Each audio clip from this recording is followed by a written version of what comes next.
welcome sa Tongs TV. Manood palagi at mag-subscribe na rin kayo para updated sa bawat video naming bago. Sa bawat video ay may aral kang makukuha, lalo na kung isa kang magsasaka. Gawain sa probinsya ang palagi naming content, kaya halika na sa Tongs TV. Mag-subscribe na kayo at manood palagi. Yun, good morning po mga katongs. Magandang umaga po. Ayan no, at ito na yung ating talungan. Ganda na po ng kanya. Ganda na ng mga sanga niya. So pag nayari kami dito sa sili, ito naman no, tatrabaho nila. Dadamuhan na nila yan. Gagras ka din rin, tapos dadamuhan yung tudling. Kasi yan, tinubuan na ng damo pati yung sa plastic mulch. Yung ibang lupa ko kasi pagka kalabaw sumampiyad doon sa ibabaw, kaya ngayon madali lang naman no yan. Basta hinila yung damo, sasama na rin yung lupa dyan. Isprayan nga po namin ngayon ng insecticide at saka foliar ngayong maga, dahil tuwing hapon mga katongs ang lakas ng nagiging ulan, magdamag oh. Ayan, nagkatubig na naman to. Ito yung mababang area, ayun oh. Kaya nga sabi ko, ito yung hindi pwedeng taniman talaga. Tulad niya ito mga katongs, babad na sa tubig. Ayan, may tubig po ito. So ito kasing area nito, yung gawin na ito, mababa to eh. Halos mataas pa nga yung palayan dun eh.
Dito sa talong, insecticide at foliar binomba namin dito. So dito kami mag-spray ngayon sa sili. Kung fungicide naman kahapon in-sprayan nila ito ng insecticide. Yung second batch natin ng pipino mga katongs, ito na. Hindi ko nirekta noon kasi maulan. umulan kaya hindi ko na-rekta, pinunla ko. So ngayon, ito yung sili natin, i-sprayan namin.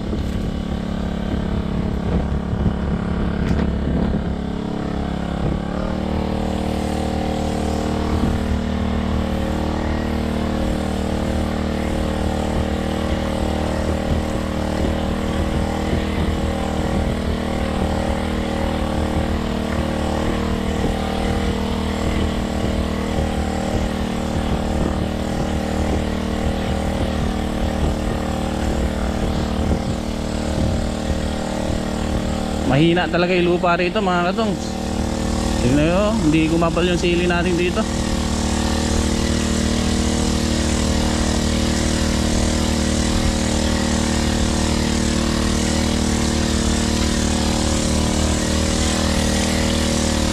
Mahirap naman bombahin natin sa patabato kasi tagulan. Mangungulot yung dahon yan.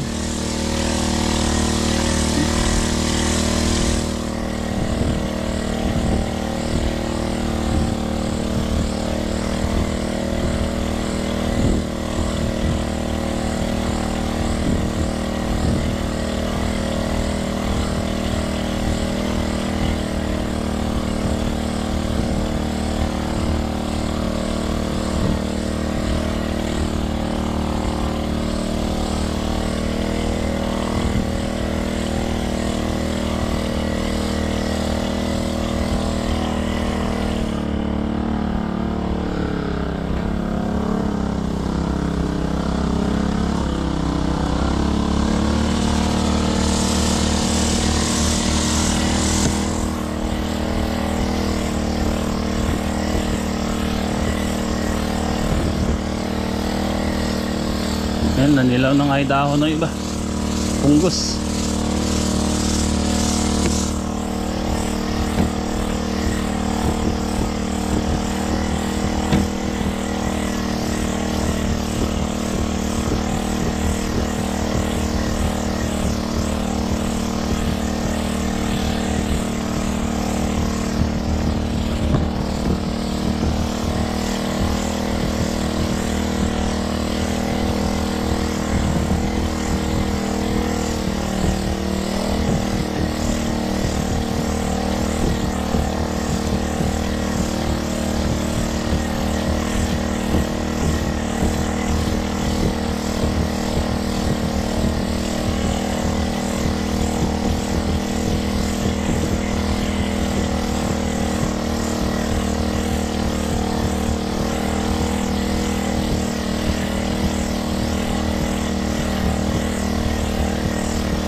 Tayo mag-spray.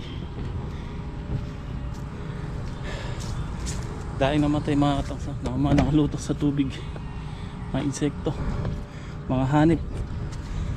So mainam yung yung koso mga katong, subukan nyo.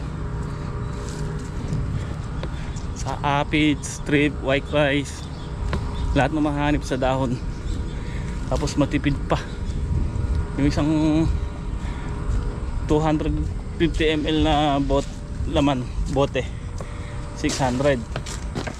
So ang gamit lang nun 6 na 6 ml sa 16 liters. So 25 liters yung gamit natin.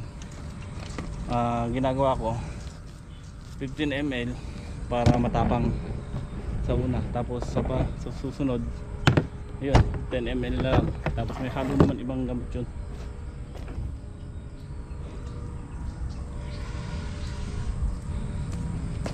So nandun sila, ang ginagawa tabunan ko ng ano, ng lupa yung puno ng ampalaya.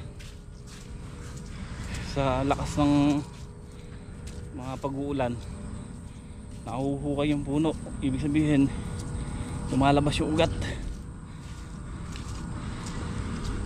Yung puno ng ampalaya, kanina pinasyalan ko kasi pinataba namin kahapon eh. Kahapon lang din napansin ko na mga nakalabas din yung ibang ugat nun. So pinatabaan namin kahapon, nakita ko maraming makalabas na ugat. Tapos kanina pag kahapon, kagabi umulan malakas, tapos kanina umaga pinasyalan ko, medyo dumami na yung lumabas na ugat. Kaya sabi ko tabunan muna nila ng lupa. Total buhagag naman yung gitna, dadakot na lang sila doon at saka ilalagay sa puno na ampalaya. Ito lang sili na ito mga katongs, ano, kahinang marangkada, pero maganda naman yung ano, yung mga bulaklak, subong. Manipis nga lang, hindi kamukha dito. Kaya yung tanim natin dito, so yun nga lang, mahina talaga yung lupa. Balak namin diligan ng ngayon to, dupos at saka humic acid. Okay, ayan, kaya namin mag-spray, then nag-umusal lang kami. Ito, nakakuha na ko sa sili natin eh, kasi medyo mahina talaga. Kaya ang ginawa ko, ito yung humic acid mga katongs, nilusaw natin sa isang lalagyanan. So humic acid, tapos yung dupos, 10 kilong dupos dito sa isang drum, tapos 8 latang sardinas na humic acid. Minimix natin dito. Ito yung pinapataba ngayon sa sili. At ngayon, natapos nga po sila kanina maglagay ng lupa sa puno ng ampalaya pagkakain. Sabi ko, banlawan nila ko mo, diligan nila pala ng ano, ng humic acid. Ito yung pinapadilig ko sa kanila. So isang timba, 2 latang humic acid. So yan po ang ginagawa nila ngayon doon, nila Greg. So kami ni Bato ang nagpapataba dito sa sili.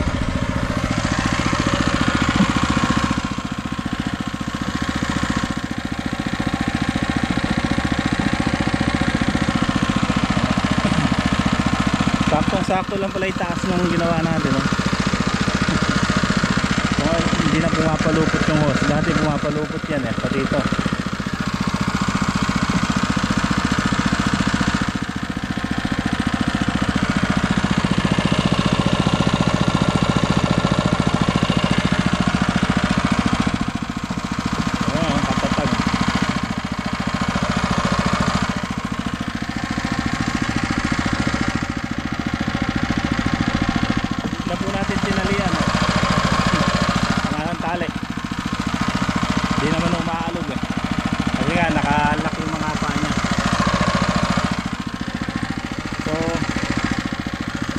Ito, kailangan laging hinahalo kasi tumitining yung dupos eh.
Ayan o, tumangkad lang siya mga katungso, tapos lala siyang naging sang sa baba.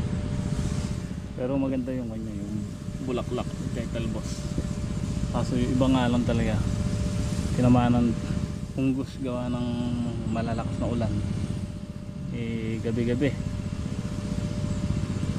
So inalagaan din naman natin sa, yan, sa fungicide.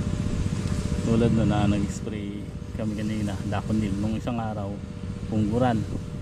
Alternate to yun kahit na dapat makakuan lang, 2 araw lang pagitan pagka ganyan maulan. Kailangan hindi makaano yung punggus, hindi lumala. Laking ginhawa na ito pagka ito gamit natin. Sila hanggang ngayon andun pa, papataw, nagdidilig pa sa ampalaya ng ng humic acid.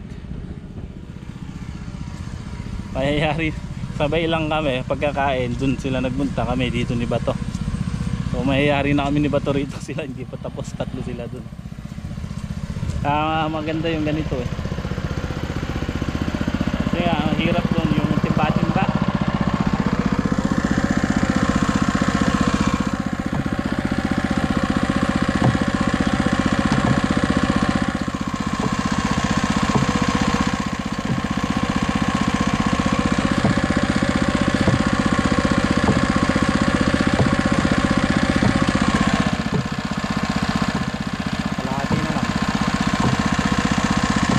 Naka 5 karga kami, 5 kargang drum.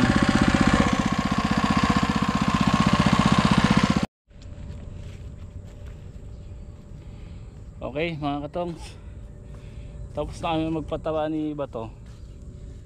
So nandito ako sa dulo.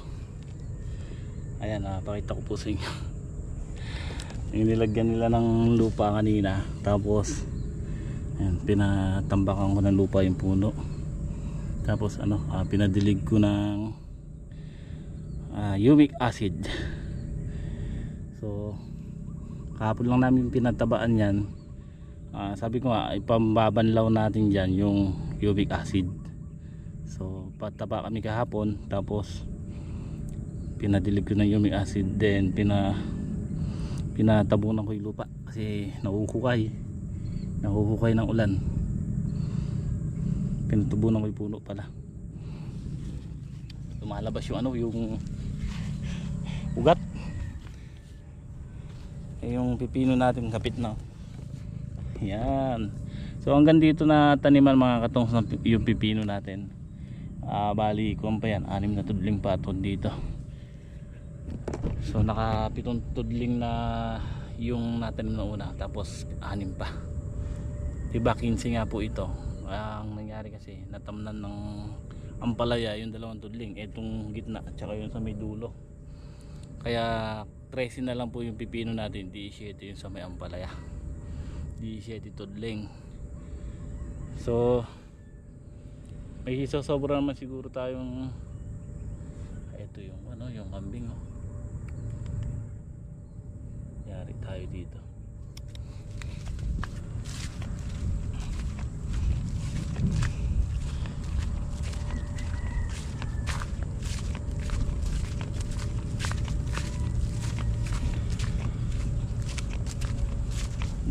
Hindi pwede yung ganito dito, yung may tanim na ampalaya ito tsaka pipino.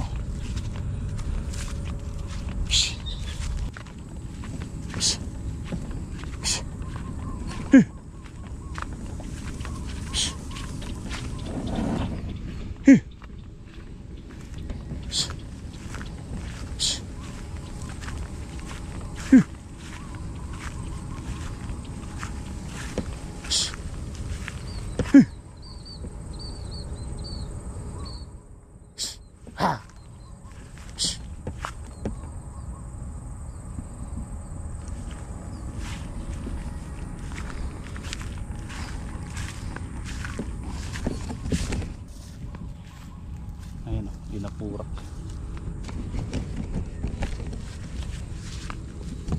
Ginapurak ng kambing.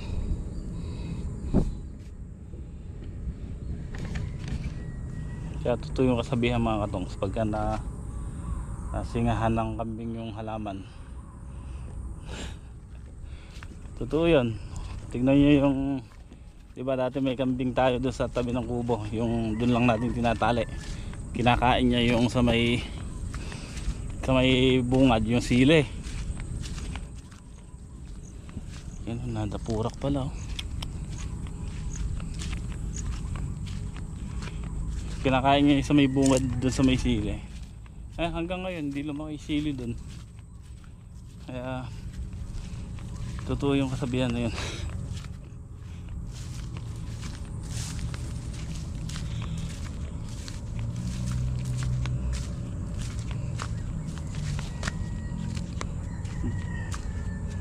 Kapit na oh.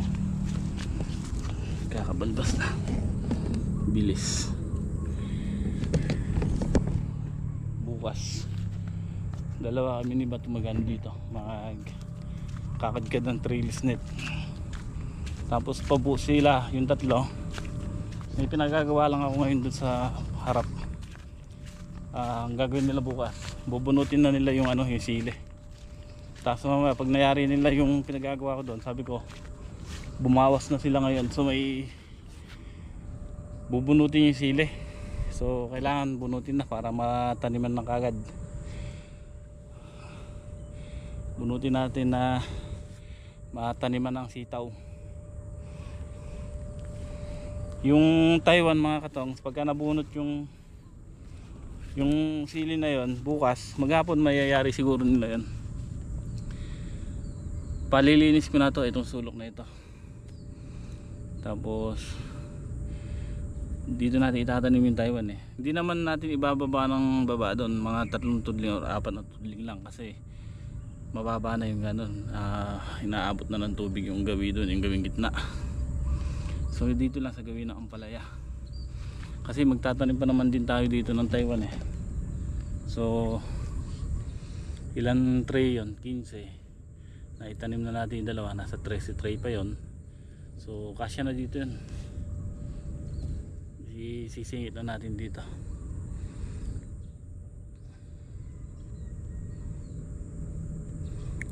Kami na lang ni Bato magkakadkad ng trellis net. Madali lang naman, kahit dalawa lang kami. So yung tatlo, yun ang pagtatrabaho ko. Bunutin nila na yung sili. Sabay hakot na nun, doon itatambak sa bakante ron, sa tinambakan ng talong.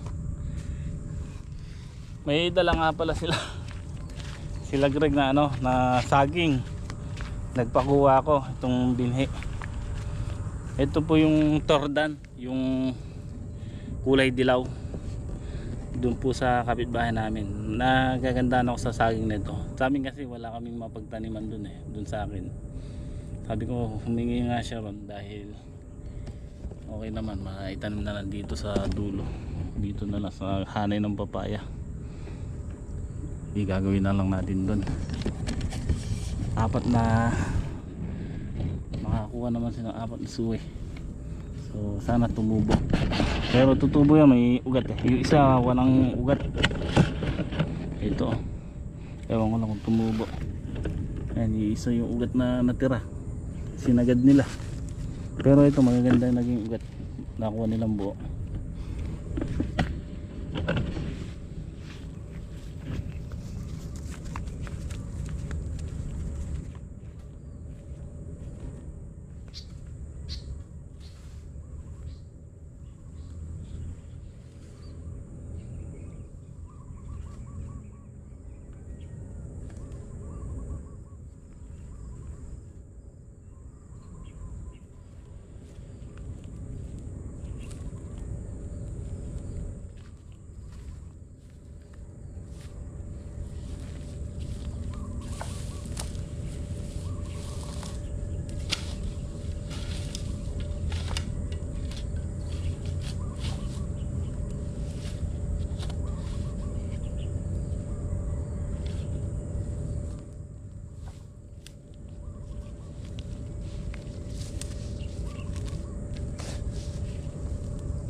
apat na puno. Yung tordan kung tawagin dun yan sa amin maganda yung saging na yan. Yung kulay verde siya pagka tas may hinog kulay dilaw. Ito nga yun mga katong sa pakita ko. Ito patatanggal na rin natin kalagreg to. Sasangan na natin. Ito na linis tong sulo. Binobomba ko pang damo. Ito yun, hindi na nakaporma yung damo. Dati lalaki ng damo rito. Tingnan nyo, ayan. Ito, ayan may bunga na siya rito mga katong 3 buwig. Itong saba.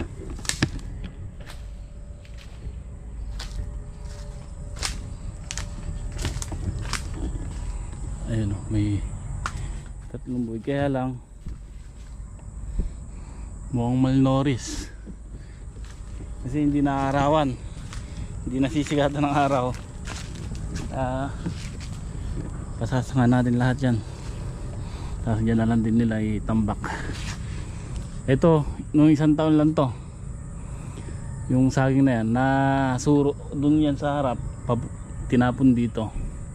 So di ba pinasuro nga po ito, pina-payloader.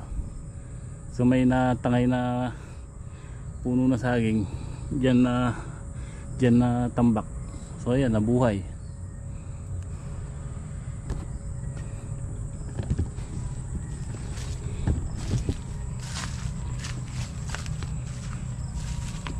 Ayun, ganda ng Taiwan dito ngayon pinatabanan nila kanina. Ayos naman yung natin, yung ampalaya. Ayun na ngayon, may baltik na siya, pero binombahan ko nakahapon ng mangoseb. Kaya lang ulitin natin bukas umaga. Kailangan madalas nating alagaan yan. Madalas natin spray ng fungicide kahit na medyo matabang lang.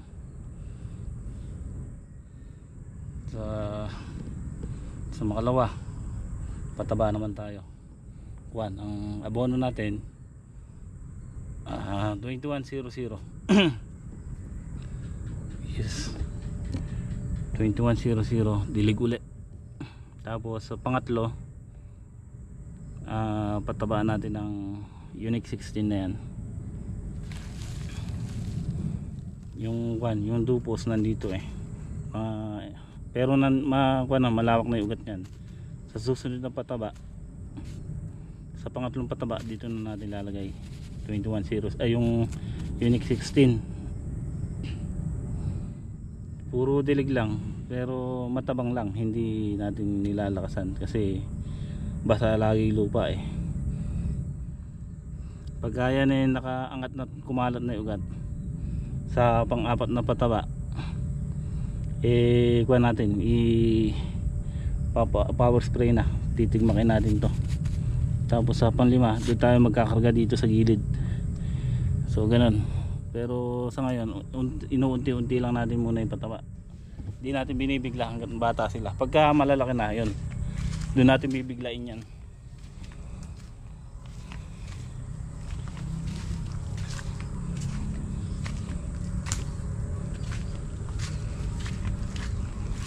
Ipoporma ko na yung mga dito, yung mga idudok to. Ayan, nagtanim tayo dito so magtatayo lang tayo ng bukawi, tapos bukawi lang din, pero papupukpok pa natin yung yung mga siyerga.